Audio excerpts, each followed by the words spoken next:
First, I'll start off with this being kind of informal, just who I am. And so I'm Josiah Pledl. I'm in Sheboygan, Wisconsin. And my career journey has been wild, I guess is the best way to put it. I was a high school football coach, coach offensive line, was a history teacher, and then a special ed teacher. And then I got into leadership in education, and I became a principal of a school that was really in crisis mode. I was the third principal in 2.5 years in this middle school.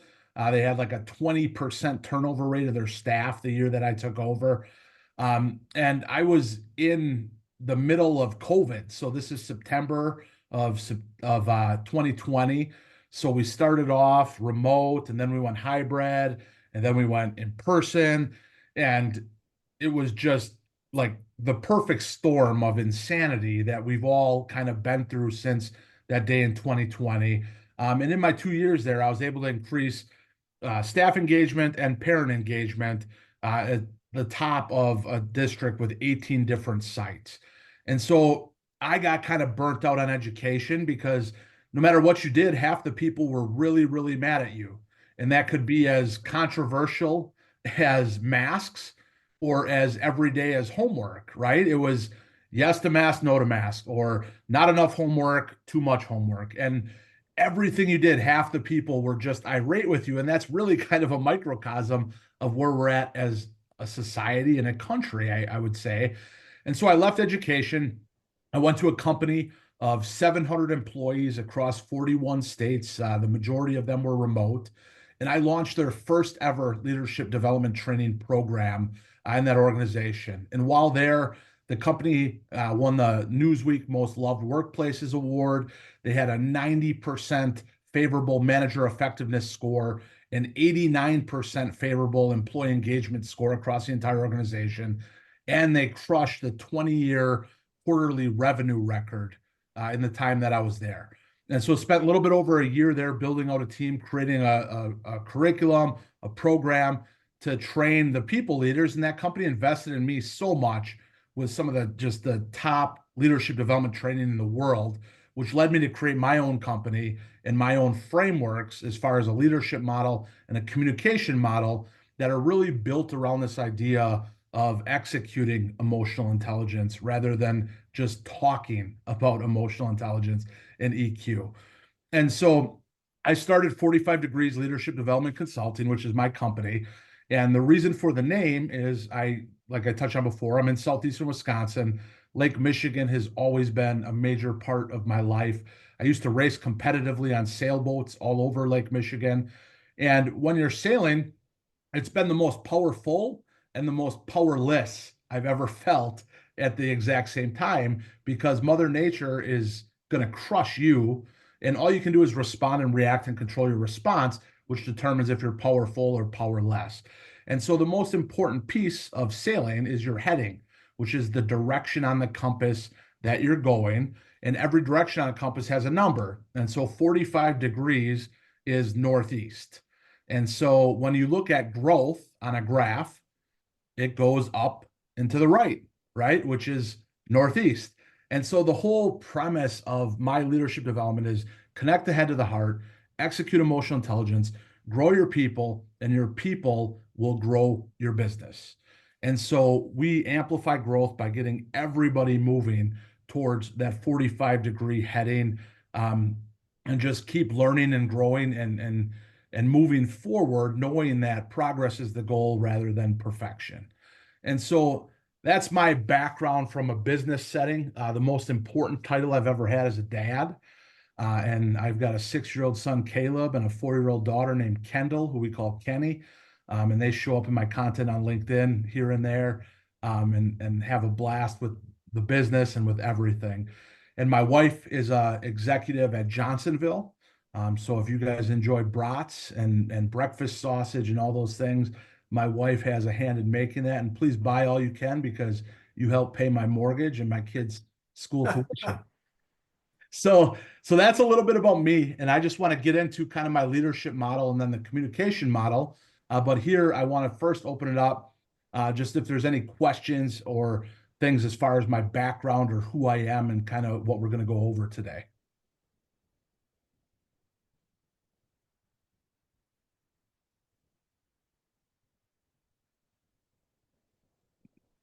Scott, are these normally informal where they can just jump In in? Do they need to? informal, they just jump right in if you want to say something, but I think people are anxious to kind of hear about your framework Yeah. and how you think about things. Yeah, so the first piece is understanding the dynamics of kind of where we're at in as a society and with the world of work. And so the labor market and how you bring value to the labor market has changed over time.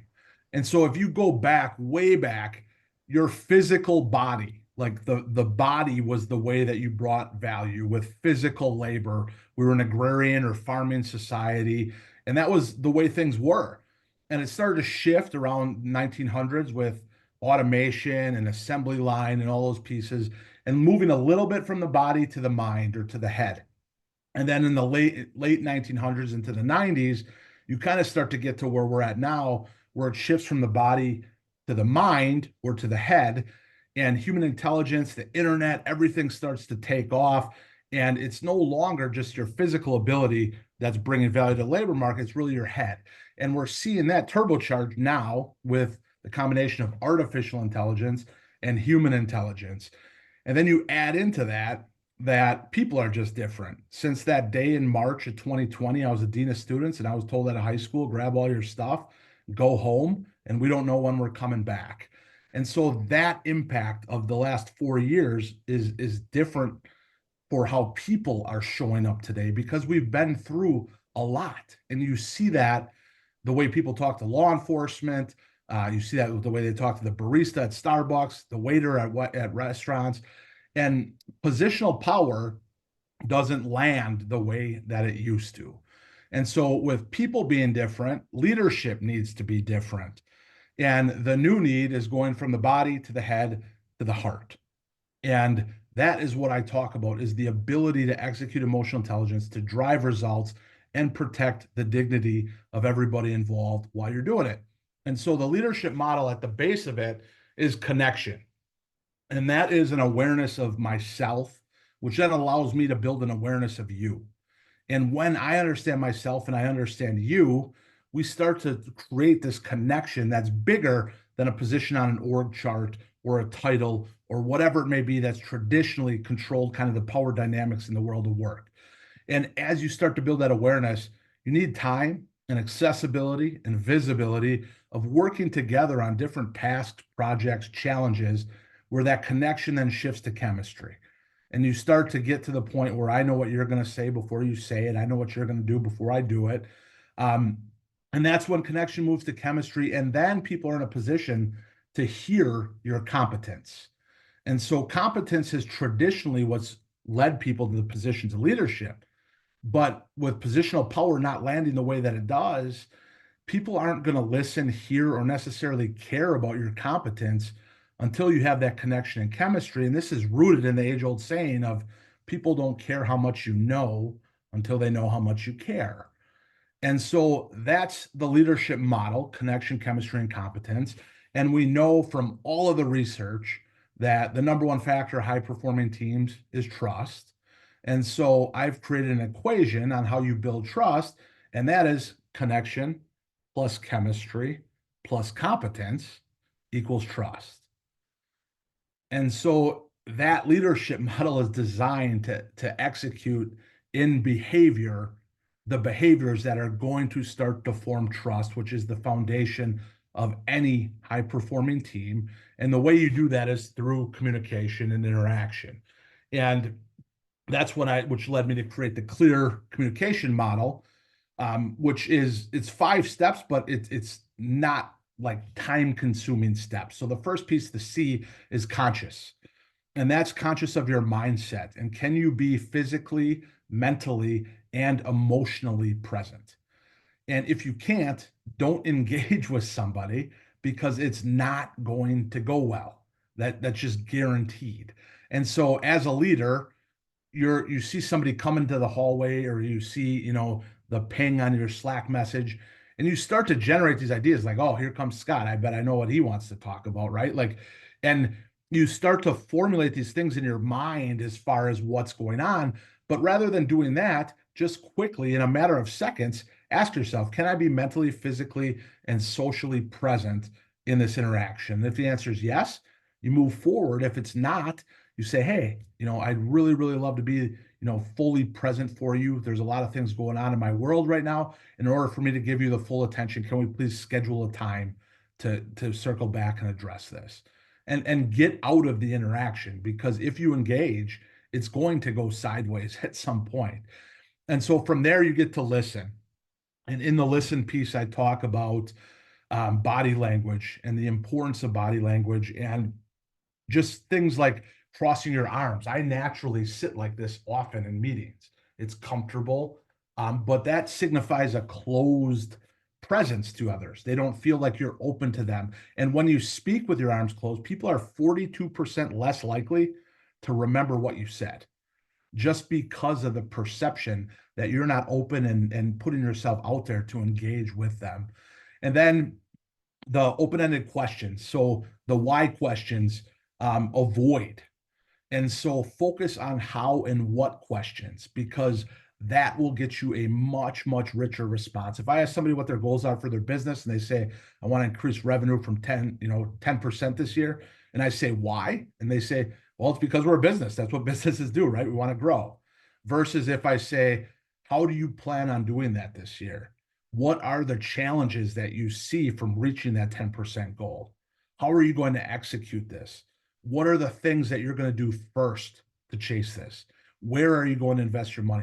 And so you start to ask those rich how and what questions, and you get people talking, and people love, everybody knows this, they love to talk about themselves.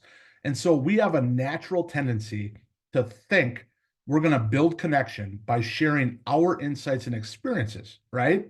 And so somebody says, you're not going to believe this. And then all of a sudden they're talking and say, you know what, I am going to believe this because one time this happened to me, right? And when we do that, we feel like it's building connection. And I do it all the time. But who did I just make that conversation about? Me, right? The minute I start talking about my experiences, I've shifted it from them to myself, which actually may build connection, but it may shut them out. So allow them the space, allow them the moment, and just continue to ask the questions. And then you get to the E, which is empathize.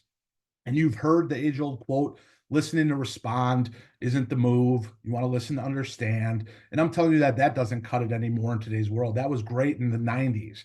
But today's deal is you have to listen to empathize. You have to listen and put yourself in that person's shoes. And the way you execute that is, first, everybody has experiences. It might have been 5 minutes ago, it might have been 5 years ago, but the things that we experience impact how we show up, what it is how we perceive things, how we view things. And so as somebody's talking, you want to be listening for those experiences that shape them at the same time as you're listening for their needs, challenges, and objectives. And as you're listening and hearing these challenges, objectives, you're asking the how and what questions, and you're reflecting on, have I made these harder or easier for that person? And that is how you begin to listen to empathize, which is how you take your empathy, your understanding, your care, right? The connection of the head and the heart to the next level. And then you get to the act, which I just went through 3 out of the 5 steps, and we never talked about you speaking. And so you've engaged your head, you've engaged your heart. Now you're in a position to engage your jaw. And the 3 C's that are as old as ever with communication, clear, consistent, concise, absolutely have value. And the pieces that I add are care and candor. And so that is how you drive results and protect dignity. And it's simple shifts like removing the word but. And anytime you're talking to somebody and they say, hey, I really like what you did there, but your whole body tenses up, right? In copywriting on LinkedIn, they teach you to use but often because people will dial in. They're instantly going to put their guard up and pay attention with the word but. And so you just eliminate that by saying and, however, yet. I really like what you did there. And can we look at incorporating some of this? I really like what you did there. However, would you be open to this? And that just lowers the defenses and allows people to stay engaged, to stay listening, to hear what it is you're saying. in a way that's balancing the care and the candor so that you can deliver the clear, concise, consistent feedback you need for growth and to drive results. And so the other piece of that is balancing intent and impact. And so as a leader, you go into a conversation, you always have an intent, right? But what happens often is the other person feels a different impact that's not aligned with the intention that you had going in the conversation.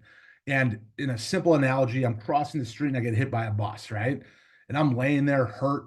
I just got ran over by a bus. And the bus driver gets off and says, "Hey, sorry, Josiah, I did not intend to hit you." Well, that's great, but the impact on me is I'm in the middle of the road with a broken leg and whatever injuries from being hit by that bus, right? And so when you communicate, that same thing can happen as a leader. You don't want to be running your people over with the bus because that recipe of care and candor gets out of whack and there's too much candor and not enough care. And then the intent and impact doesn't land the right way. And then people aren't going to act on what it is that you're delivering as far as the communication. And so the final piece then is reflect, which you have to reflect and you have to commit and calendar time in order to get better at anything.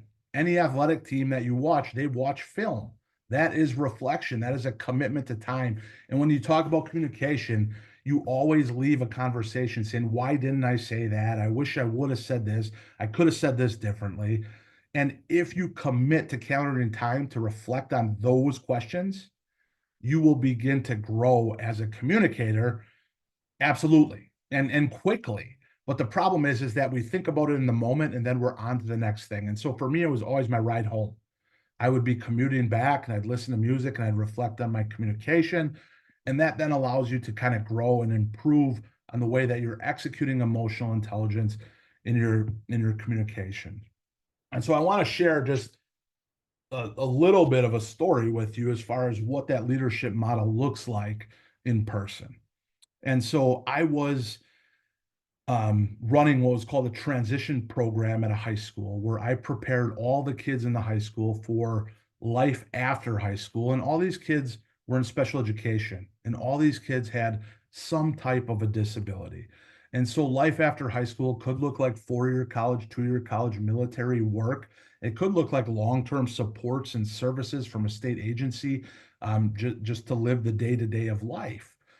And so in that role, I relied heavily on partnerships with state agencies, with county agencies, with employers, universities, tutor schools, military recruiters, um, and creating opportunities for kids to go work during the school day to develop those job skills in order to do something other than just lay on the couch after they graduate high school. And this was a massive, massive like Chamber of Commerce gala, and I was invited to speak. And all of the players basically in this region, it's in Ozaukee County, which is the wealthiest county in Wisconsin, just north of Milwaukee. They're all there. And I was the keynote speaker for this luncheon. And the superintendent of our school district, who hired me specifically for this role, shows up right as I'm about to speak and he watches my presentation. And I feel as if everything has gone great and I get done. And he comes up to me and he says, "Hey, Josiah, you got a second?" And I said, "Absolutely, Dr. Leitner. What's going on?" And he said, "I need you to stop doing this, this, and this, and start doing this, this, and this. You got it?" And I said, "Yes." And he said, "Good, then do it." And he left. And so that was like the CEO, the top dog of the school district. And that was the communication he had with me after this massive, massive presentation. And so, what words, you can type them in the chat, and we're all grown-ups here, so the language can get as colorful as you choose. But what words would you use to describe my boss in that situation?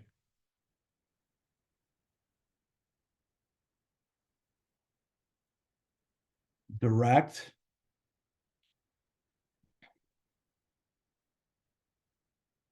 cold, fired, insensitive, results focused. Yeah, and usually when I tell a story like this, it gets a lot more harsh than that, right? But now, what if I told you about this same boss that he contact me. I was teaching and coaching in Florida. He was in Grafton, Wisconsin. He cold called me to invite me to consider this job. He interviewed me in Florida. He faced criticism from the community that I was getting hired just because I was an offensive line football coach. They pushed on the board not to hire me. He stood up to that, brought me in, met with me every day in my office for 10 to 15 minutes, coaching me how to become a better leader, convinced me to go get my master's degree to become a principal, attended my wedding. I haven't worked for the guy in 12 years, and he still comes and visits my kids, invites us to his house on a lake in northern Wisconsin to go fishing on the pontoon boat, brings my children gifts, and contacts me every 2 weeks to check in how I'm doing. So now what words would you use to describe that boss? Caring,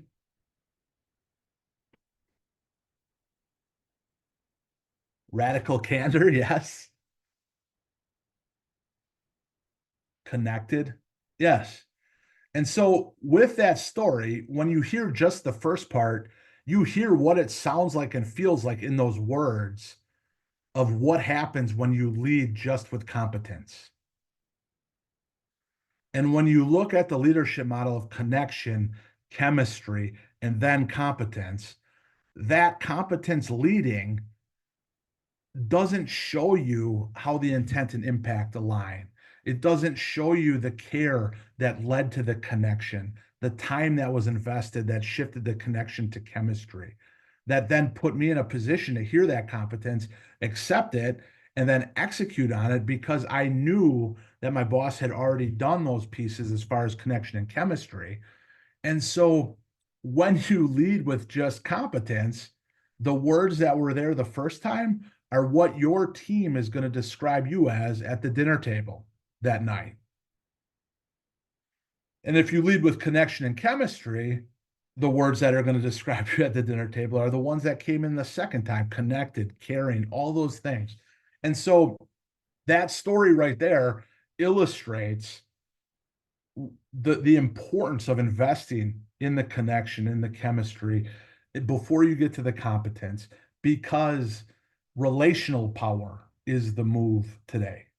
The position on the org chart doesn't matter like it used to, as much as the connection, the relationship, the relational power that you build with your people in the workplace or even at home with your spouse. And so when I deliver this training to like executive teams, it comes up often that, this training made me a better dad, a better wife, a better church leader, a better youth athletics coach, a better husband, like all of those things, because communication is everywhere, right? And you're always leading at minimum yourself, but then also within your home, within your community, within your workplace. And so when you start to execute with emotional intelligence and build that awareness of yourself to allow yourself to understand others, you then can leverage that connection. And that gets into the final piece is people talk all the time about relationships and relationships being the key to your success. And I don't buy that. And the reason why I don't is because there has to be more than just a relationship. And this became evident to me when that teacher at school that everybody loves. Their classroom is a blast. Everybody's having fun. There's tons of joking around, but nobody is learning anything. And as a principal, it was always a nightmare because you can't, if you do anything disciplinary to that teacher, you're going to get tons of pushback from the kids going to parents and saying, everybody loves this person. Why are you being mean to them? Blah, blah, blah. But you also know like nobody's learning anything in that class, which is the goal. And so that is the danger of just relying on relationships. The power is in leveraging relationships. And that is to either benefit you or to benefit them or to benefit society, but some type of benefit to the world. And leverage isn't a dirty word because somebody's going to benefit, but you have to move that relationship from just a connection to some type of outcome, to some type of benefit to society, the world, to yourself, to them, in order to really, really get results. And so when you start to execute this leadership model, this way of communicating, you are then building the connections and building those relationships with the goal of utilizing human emotion to drive some type of result that's going to benefit somebody or something. And so that's a lot, right? But that's kind of the core of my keynotes and my workshop, and everything that I'm doing as far as working with organizations on leveling up on communication.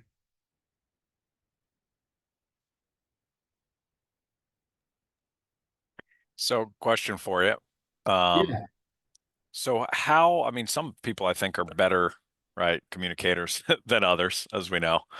Some people introvert, extroverts, there's all sorts of variations. So how do you, particularly with that connection and chemistry being that front end and relationship, to your point there, how do you, I guess, start your process or work with folks when they may be, that may not be as comfortable for them to do? Yeah, so when dealing with somebody who's more introverted or just reserved, um, it really the power comes in the ability to ask great questions, because the pressure isn't on you necessarily to kind of own or dominate or steer the conversation, but at the same time you are dominating and steering the conversation and building connection when you're able to ask those powerful questions. And so the starting point that I touched on is simply the how and what questions, and then keeping it about them, and really reflecting on, as you're listening, to the needs, challenges, and objectives, and then the idea of easier or harder, right? And so questions as you're asking can then you can get a deeper insight on those, as far as not specifically just saying, have I made this easier for you? But by getting really skilled at asking open-ended questions around, like, what two things could I provide you with that would make it easier to achieve that?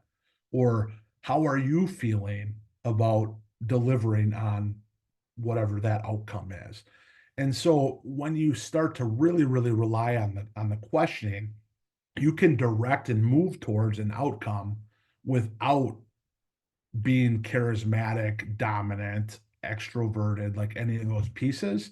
But it takes practice and it takes an understanding of the other person and yourself in order to execute that. And so, really, that starts with kind of leaning into who you are. And there's all kinds of assessments, DISC assessment, culture index, like all of those pieces, Myers-Briggs, and dive into one of those. But those only become as powerful as the person you have providing you with the analysis.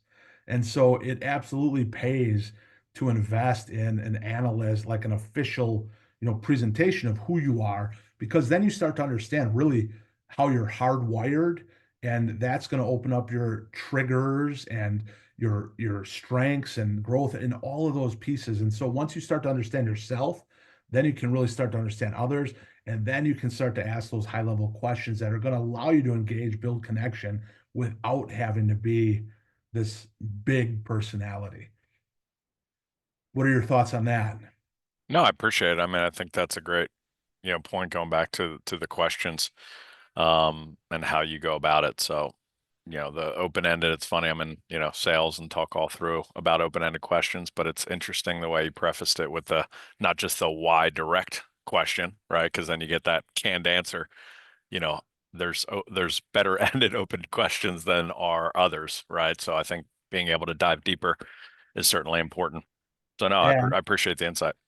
And this is the other piece. There was a study out of England.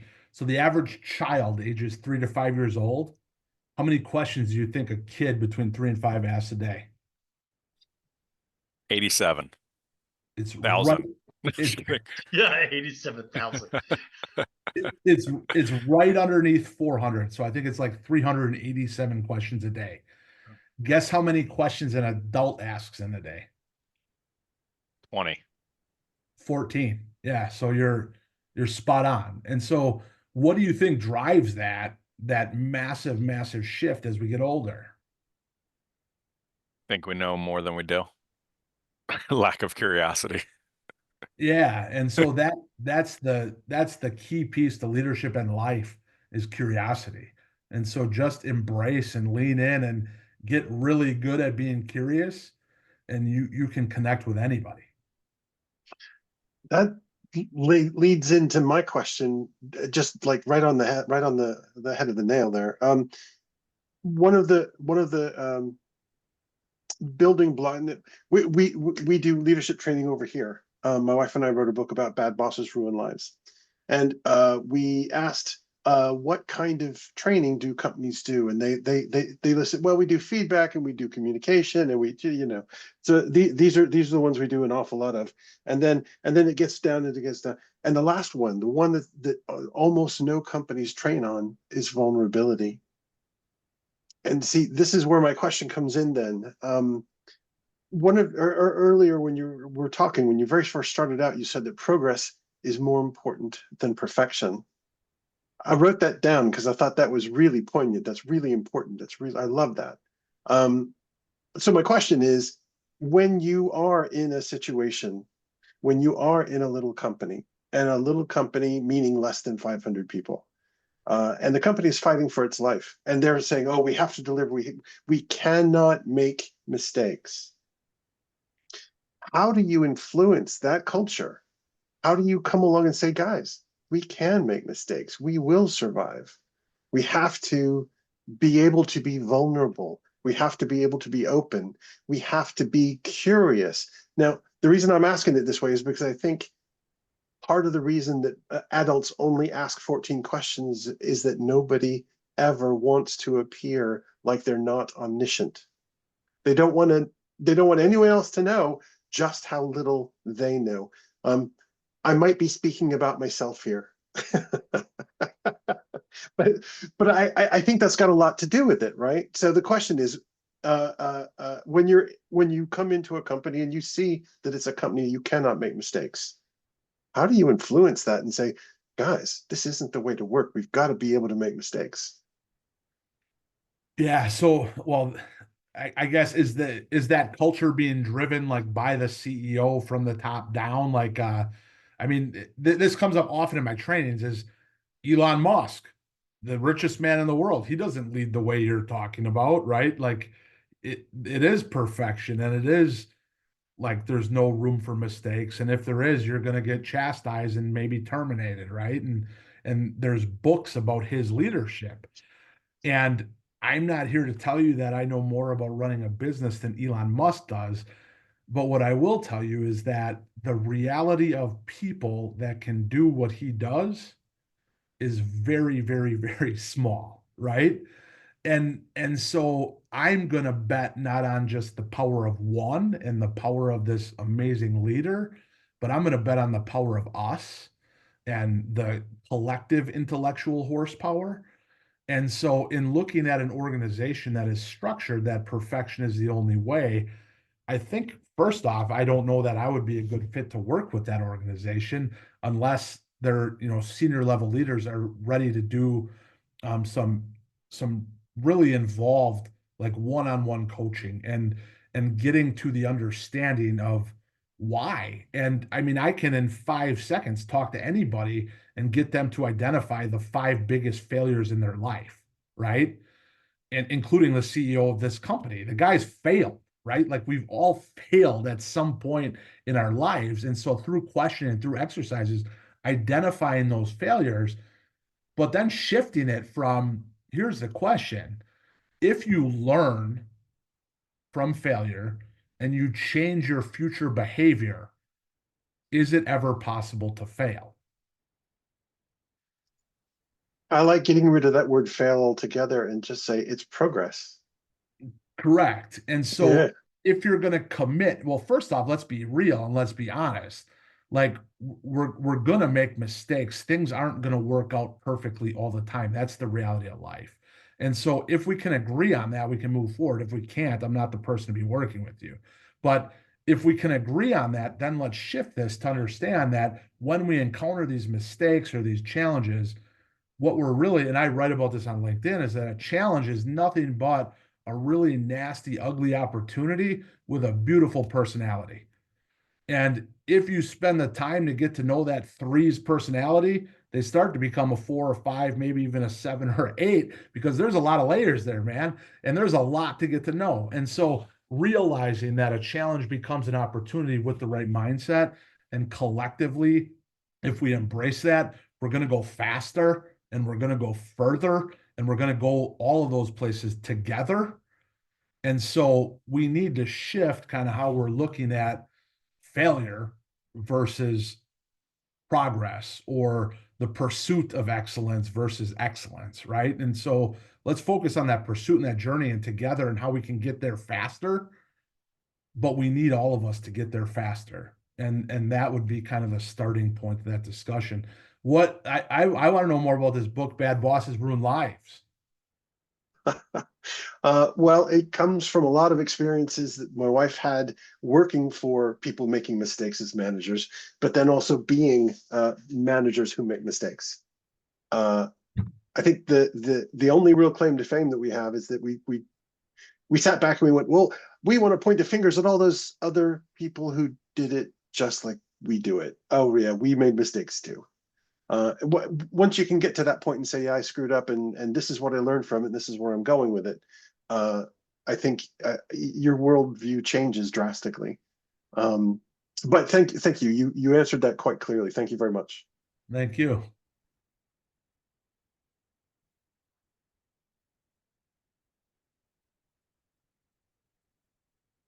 All right, any more questions?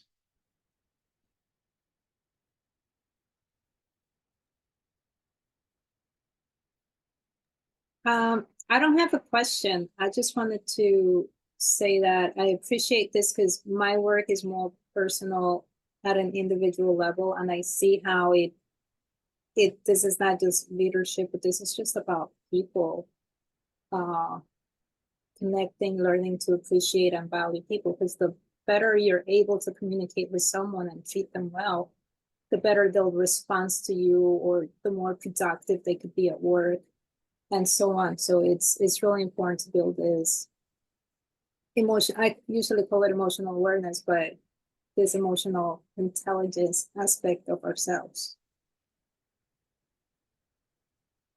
Yeah, and I mean, that for me, I've learned more about leadership development, leadership training, being a dad than anything else. And the biggest piece for me in that, when you talk about people and you talk about communication, and whether it's leadership or just at the gas station, it's the same principles, right? And anything that involves people, communication, trust, empathy, understanding, curiosity, listening, right? All of those things are going to matter anytime there's people involved. And the other piece that really, really just became so evident when I became a father was that the vibe you put off is the vibe you're going to get back. And the story of when I really realized this, it was an April Thursday in Wisconsin, picked both kids up from school. They're like, I think they're 4 and 2 years old at this time. It's 40 degrees outside. It's so windy. It was kind of damp and rainy all day. And I get the kids and I say, let's go home. I want to make dinner. Like, let's chill out in the house, warm up, just have a, chill night. We want to play outside. I do not want to play outside. You guys are hungry. You need to eat. Let's go home and eat. No, we want to play outside. We want to play outside. So finally I get home and I'm like, all right, let's play outside. Let's see like how they handle this wind and this cold, right? And I think it's going to be over in a second. We're going to be back in the house, but it's not. And so I'm out there in a hoodie and a jacket, hood up. Kids are playing, having the time of their lives, and they're hungry and they're cold, but they won't go inside, and they're on the verge of a meltdown any second. I'm hungry and cold and on the verge of a meltdown in any second. And I start in my mind, I want to say this, but I stop and I reframe it and I say it this way. And we end up playing for 45 minutes and avoiding like a meltdown from the kids or from myself. And then we go inside, everybody's in a great mood. We have dinner, bedtime goes perfect, shower time goes perfect, everything's great. But had I not reframed how I communicated in all those instances outside, it would have went into a temper tantrum, and the whole night would have went sideways. And so the takeaway for me was, because I could stay positive, because I could stay caring versus frustrated and angry and all those other things, the kids were able to stay that way, and we all won. And so it's the same exact thing in a relationship, at home, at work, right? Like, if you're gonna like come into work and you're in a bad place, and the first person that comes to you and you bite their head off, those people are going to start treating you a different way and others a different way. And it just snowballs into this negative, like harmful environment. And so if it involves people, it involves emotional intelligence, it involves connection, and it involves understanding of you so that you can understand others. Actually, I do have a question. So in the work that you do, you bring up, I think before you said the word empathy, right? Yeah. Like, how do you help these people understand or build empathy? So a couple things. One was I talked in the framework how when you listen for needs, challenges, and objectives, and then you're reflecting on if you make those easier or more difficult for that person, as you reflect on that and start to communicate with your own understanding of that, you are just naturally going to start executing empathy in your communication and understanding experiences, right? Like that, like I said, 5 minutes ago or 5 years ago, what you experience are going to impact how you show up and interact with me. And so listening for those experiences, and sometimes people share too much and right away, sometimes people won't share at all, right? And so you have to like continuously listen to understand around what shaped this person and what experiences they're bringing with them in every single interaction. And then the other thing that I'll ask is, I get asked all the time, how do you coach emotional intelligence, right? Like, how do you coach empathy? How do you coach self-awareness? And the way that you coach this, you absolutely can coach it, but you have to move it from a soft skill to an observable behavior, right? And so you hear often people say, I don't feel heard, right? And so if you go into somebody and you're coaching them and say, hey, your direct report says they don't feel heard, they're going to be like, what are you talking about? I hear everything they say. But if you frame that discussion as, hey, I was meeting with your direct report and they brought up a concern that when you're meeting with them, your eyes are over here and you're looking at your second monitor rather than looking into the Zoom camera and engaging with them. And as you're looking over here, they can see you typing, they see you looking down at your phone over here. And because of those behaviors, this person is not feeling heard, right? If you take anything related to emotional intelligence and transfer it into behaviors that people can observe, you then can begin to coach emotional intelligence in a way that will like level up people so quickly, because they're going to immediately notice, oh, I'm talking here, but I put my phone across the room now because I don't want to be looking at it when I'm on Zoom with this person. And they start to change those behaviors. And then the way the other person experiences and feels the interactions becomes very, very different, very, very quickly.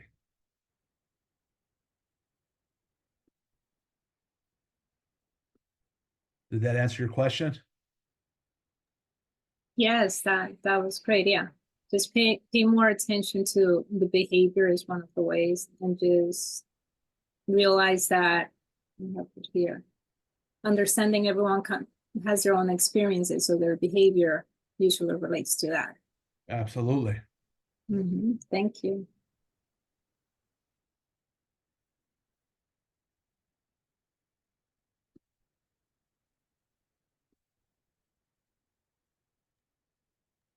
So Josiah, this has been really fascinating. Are there any books out there that you can recommend? This is a great topic to to dive into this topic more. So yeah, so the one that I would recommend first, because this one, it covers so much. Have you ever read the book called Thanks for the Feedback? No. So the book is written by it's two Harvard professors, and Ken, I think, brought up before about all these trainings on how to give feedback.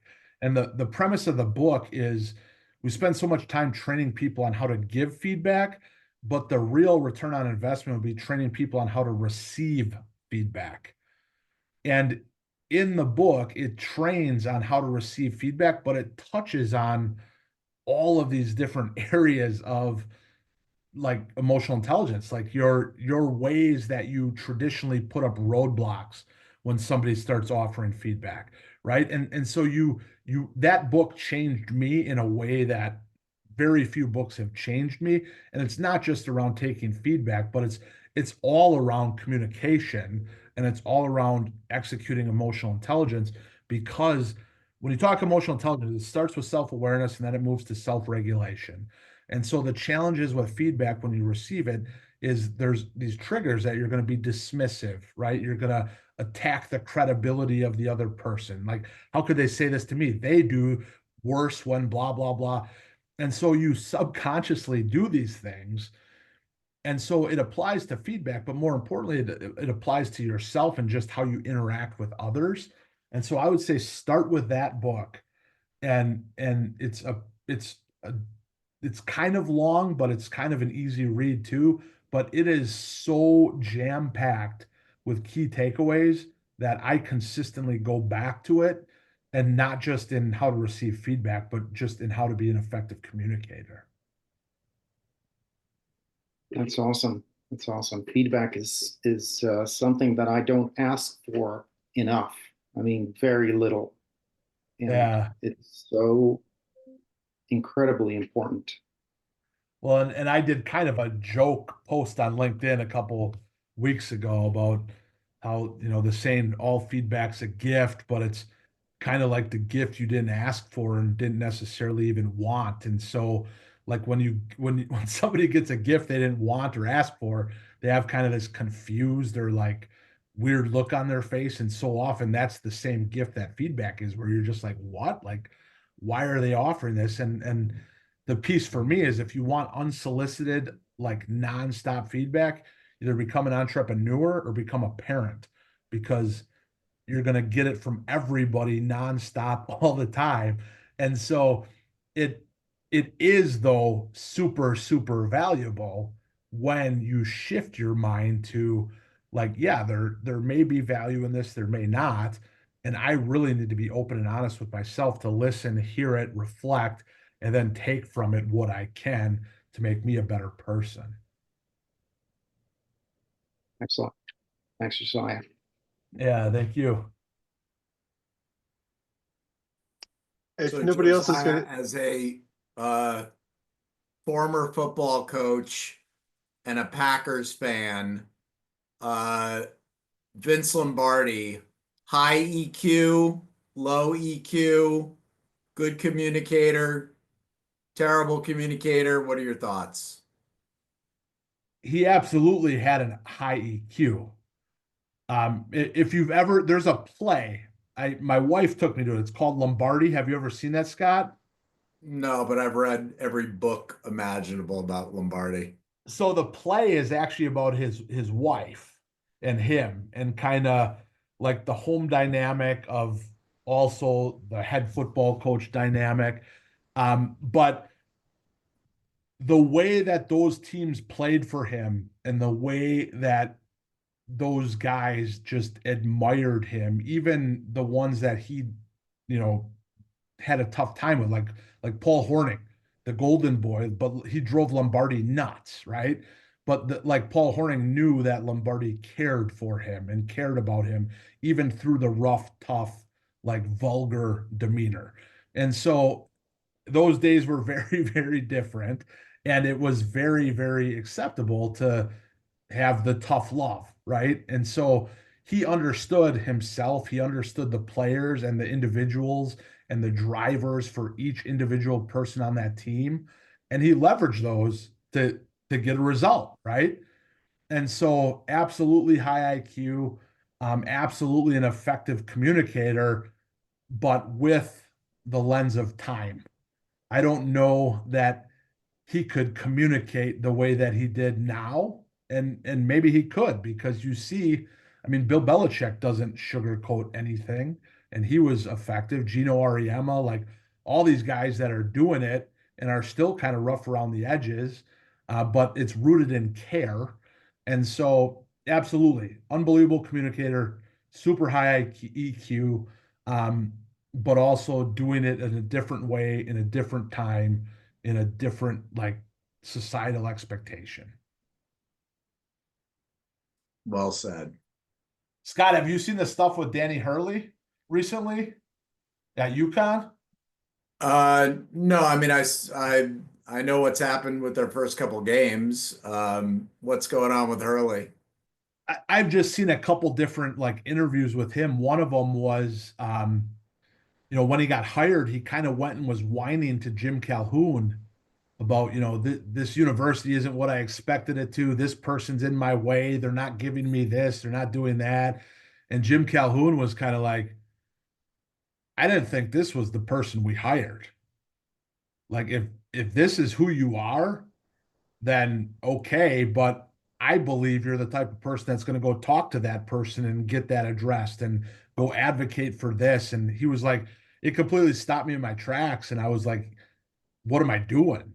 And he's like, I went then and started everything that I thought needed to be done. And here we're defending national champs. It was eye-opening, because even a dude like that needs to get checked at times. Sure. Right? Yeah, that's a good story. Yeah, it was phenomenal.